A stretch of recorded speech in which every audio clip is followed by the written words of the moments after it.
Madam గారు చెప్పండి, మీ కూటమి ప్రభుత్వం ఈ కూటమి ప్రభుత్వం ఫెయిల్ అయిందంట కదా మెడికల్ కాలేజీల వ్యవహారంలో. మేము ఆఫ్ చేస్తే ఆగిపోయిందని చెప్పి జగన్మోహన్ రెడ్డి గారు మాట్లాడుతున్నారు, వాళ్ళ పార్టీ మాట్లాడుతుంది. దాన్ని ఎలా చూడొచ్చుంటారు? ఆఫ్ చేస్తే ఆగిపోయిందా? ఎవరు వాళ్ళు ఆఫ్ చేసేసారంట కదా, జగన్మోహన్ రెడ్డి వాళ్ళు ఆఫ్ చేస్తే ఎవరు కనీసం కడతానికి కూడా రాకుండా పారిపోయారంట కదా జనాలు. ఉడత ఊపితే చింతకాయలు రాలు, అది మర్చిపోయాడేమో ఆయన. పిచ్చి మాటలు మాట్లాడొద్దని చెప్పండి.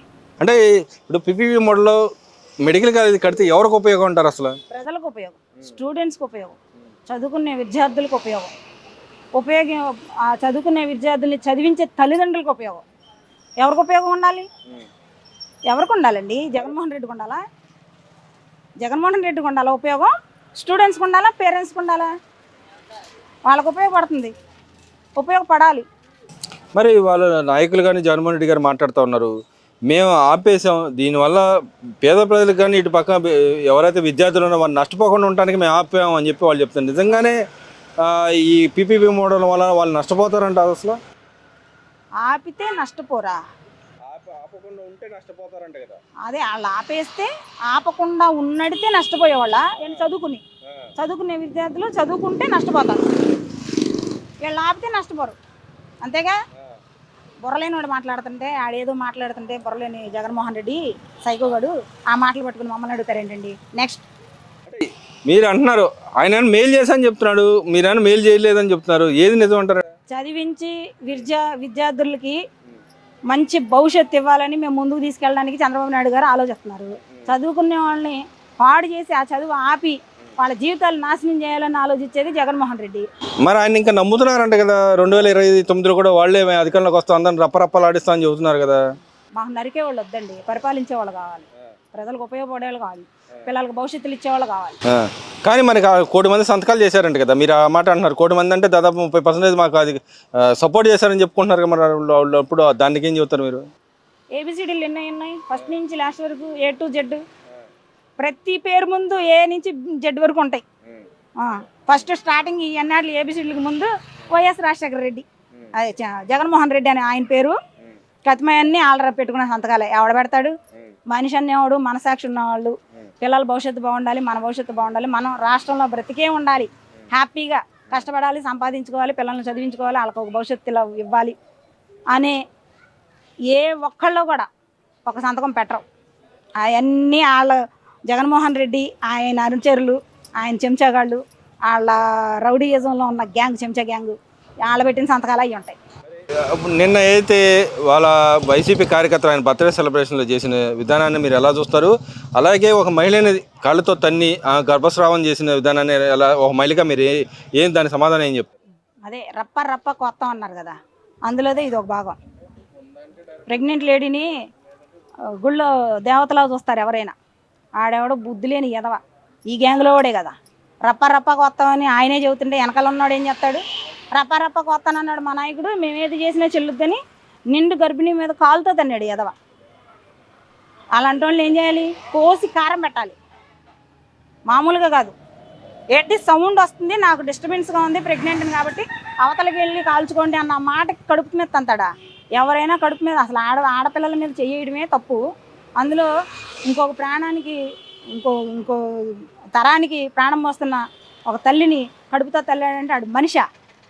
మృగం ఆడు. అసలు మృగం అని చెప్పడం కూడా అసహ్యం. అసలు అవి ఇంకా చాలా ప్రేమగా ఉంటాయి, అవి పుట్టిన బిడ్డని ఎంత బాగా చూసుకుంటాయి అసలు. మరి ఎందుకని నాయకులు ఇంకా అలాంటి వాళ్ళకి సపోర్ట్ చేస్తున్నారు అనుకోవచ్చు? ఎందుకు సపోర్ట్ చేస్తారంటే వాళ్ళకి తగ్గ వాళ్ళు వీళ్ళు ఒక అమ్మకి పుట్టాము మనం కూడా.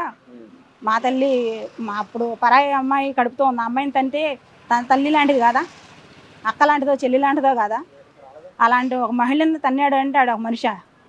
ఇప్పుడు జగన్మోహన్ రెడ్డి వైపు ఉన్న బ్యాచ్ అంతా ఇలాంటి వాళ్ళే, పనికిమాలిన ఎదవలు, విలువలు తెలియని వాళ్ళు, ఆడవాళ్ళంటే గౌరవం తెలియని వాళ్ళు, అక్క చెల్లి అమ్మ ఏమి విలువలు తెలియని సన్నాసులు అలాంటి వాళ్ళు. కాబట్టి ఆడు రప్ప పోతానన్నాడు కాబట్టి ఆడికి తగ్గట్టుగా వీళ్ళు అట్లా తయారయ్యారు. అది కూడా గింజాలు తాగి వాళ్ళు ఇచ్చే రూపాయికి ఆశపడి ఏది 500 1000 రూపాయలు ఇచ్చి తెచ్చుకుంటారు కదా, ఆ బ్యాచ్ వీళ్ళంతా. అంటే ఇక్కడ ఎవరైనా సరే గతంలో ఆయన చెప్పాడు అక్క చెల్లెలు అమ్మల అక్కలు అని చెప్పి ముద్దులు పెట్టుకొని తిరిగాడు, మేము మహిళలు మా వెనకాల ఉన్నారని చెప్పాడు. ఇప్పుడు ఇలాంటి చేస్తే మీరందరూ ఆయన వెనకాల ఉంటారు అసలు 2029కి గెలుస్తా అని చెప్తున్నాడు కదా, మరి నేనే గెలుస్తా అని చెప్తున్నాడు కదా. పకటి కళ్ళు ఎన్నో కడతాడు కంటా ఉంటాడండి. తెల్లవారుజాము దుప్పటి ముసుకేసుకుని కళ్ళలు కంటా ఉంటాడు. ఆ కల్లోనే ఉంటాడు, రాడు బయటికి, రానివ్వం, రానివరా పొరపాటును కూడా రానివ్వం. మేమే వస్తామని చెప్పి తొక్కి పారేస్తాం. ఎట్లా దొక్కుతారు? ఎట్లా తొక్కుతాం? ఓట్లతో తొక్కేస్తాం. ఓట్లు దొక్కుతారు. మరి ఆయన పోయినసారి 11 సీట్లు ఇచ్చామండి, ఈసారి ఏం ఉండవు. మరి వాళ్ళు కూడా సవాల్ చేస్తున్నారు కదా, మేము వస్తామని సవాల్ చేస్తున్నారు కదా. చేయమనండి, సవాల్ కాదు ఇంకేమన్నా చేయమనండి. సునామీ ఇక్కడ సునామీ ఎవరు కొట్టుకుపోతారు సునామీలో? మరి జగన్మోహన్ రెడ్డి వస్తే కేసీఆర్ గారు మాట్లాడుతూ ఉన్నారు, చంద్రబాబు నాయుడు గారు 2014 to 19 అసలు ఫ్యాక్టరీలు ఏం తేలేదు, ఒక ఎంఓఎల్ చేసుకునే ఉత్త ఎంఓఎల్ఏ, దాంట్లో ఏమి రాలేదని చెప్తాను. నిజంగానే ఆయన టైంలో అసలు ఏం రాలేదంటారు 2014-19లో? ఎవరు చెప్పింది? కేసీఆర్ గారు, తెలంగాణ మాజీ సీఎం ఆయనేగా. ఇప్పుడు తెలంగాణలో ఉన్నాయి ఐటీ కంపెనీలన్నీ ఎవరండి తెచ్చింది? అదేంటి హైదరాబాద్ని డెవలప్ చేసింది ఎవరు? చంద్రబాబు నాయుడు గారు కాదా? ఉమ్మడిగా ఉన్నప్పుడు 2 రాష్ట్రాలు కలిసి ఉన్నప్పుడు ఈయన కాదా డెవలప్ చేసింది? ఈయన డెవలప్ చేసిన దాంట్లో ఆయన పెత్తనం చేసి 10 సంవత్సరాలు కంటిన్యూగా చేశాడు. 11వ సంవత్సరంలో పీకి పక్కన పెట్టారు. ఇలాంటి పిచ్చవాగుడు బాగుతే పక్కన పెట్టక ఏం చేస్తారు? మరి అంటే ఇక్కడ ఒక పక్క జగన్మోహన్ రెడ్డి ఇలాంటి వ్యాఖ్యలు చేస్తున్నాడు, ఇప్పుడు కేసీఆర్ కూడా వ్యాఖ్యలు చేయడానికి ఎలా దొరుకుతుంటారు?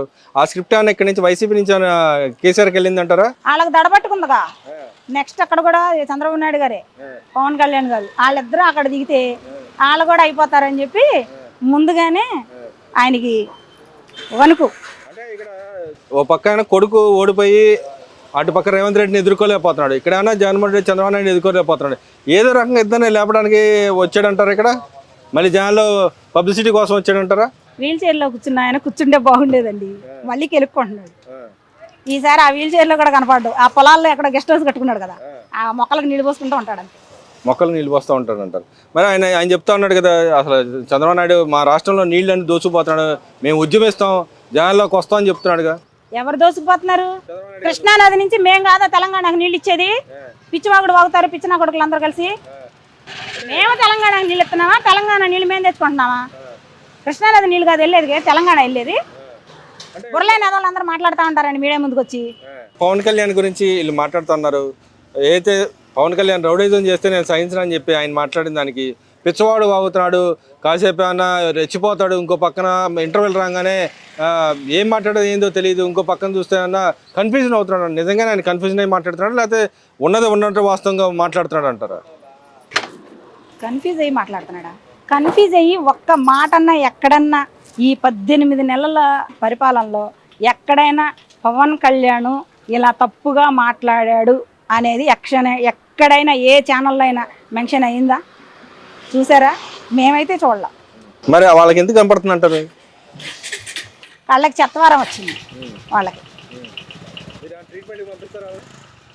మేము ఆల్రెడీ పంపించాం, రావట్లా, బుద్ధి రావట్లా. అందుకని ఈసారి ఏం చేస్తాం, ఏ మెంటల్ హాస్పిటల్లోనే వారేయాలి. అదేనే ఉపయోగపడుతుంది అంటారు వాళ్ళకి ట్రీట్మెంట్? ఏమో వీళ్ళ మెంటల్ డాక్టర్లకి ఎక్కకుండా ఉంటే చాలు. అంటే ఎవరి వాళ్ళు ఎక్కిద్ది అంటారు? నాయకుడు వాళ్ళు ఎక్కిద్దా, లేకపోతే కింద నాయకులు వాళ్ళు ఎక్కిద్ది అంటారా? వాళ్ళ చుట్టూ ఉన్న వాళ్ళే కొట్టుకుస్తున్నారు ఈ మెంటల్ ఎక్కి. మరి ఓవరాల్ గా 2029లో సజ్జల గారు మాట్లాడుతూ ఉన్నారు, 29లో మాకు 225 స్థానాలు కానీ 200 స్థానాలు మేము కొడతామని చెప్తాను. నిజంగానే కొట్టగలరు అంటారా? కొట్టుకుంటారు కల్లో. నిజంగా ఏపీలో మళ్ళీ వాళ్ళ గద్దెని ఎక్కడం అన్నది జరగని పని, జరగనివ్వం అంతే. ఈ గవర్నమెంట్ సమగ్ర కుటుంబ సర్వే చేయబోతుంది, రేపు 29వ తారీఖు నుంచి చేయబోతుంది. దాన్ని ఎలా చూస్తారు?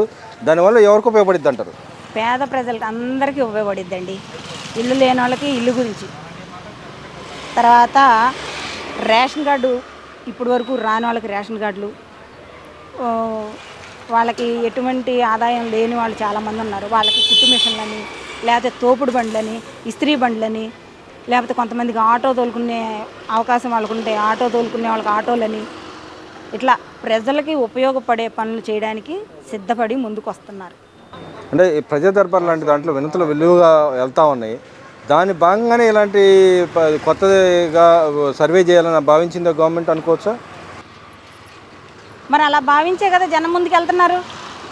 జనాలకి ఏం కావాలి? మన ప్రజలు కష్టాలు పడకూడదు, అందరికీ సొంత ఇల్లు, ప్రతి ఒక్కరికి సొంత ఇల్లు ఇస్తానని బాబు గారు చెప్పారు. అది ఏ డివిజన్కి ఆ డివిజను ఎమ్మెల్యేలు కార్పొరేటర్లు వీళ్ళందరూ పూనుకొని ఈ కార్యక్రమం మొదలుపెట్టారు. మొదలుపెట్టిన దగ్గర నుంచి ఎవరికి ఏది లేదో అందరూ అప్లికేషన్స్ ఇస్తున్నారు. అవన్నీ తీసుకుని మరి ఎమ్మెల్యే ఆఫీసులో ఇస్తున్నారు. అన్నీ జరుగుతాయి. ప్రజలకు ఉపయోగపడే పనులు చేస్తారు. పేదలకి ముఖ్యంగా పేదలకి ఉపయోగపడే పనులకి ముందుకు వచ్చారు, చేస్తున్నారు, చేస్తారు. ఇంకా ఉన్నాయి చాలా.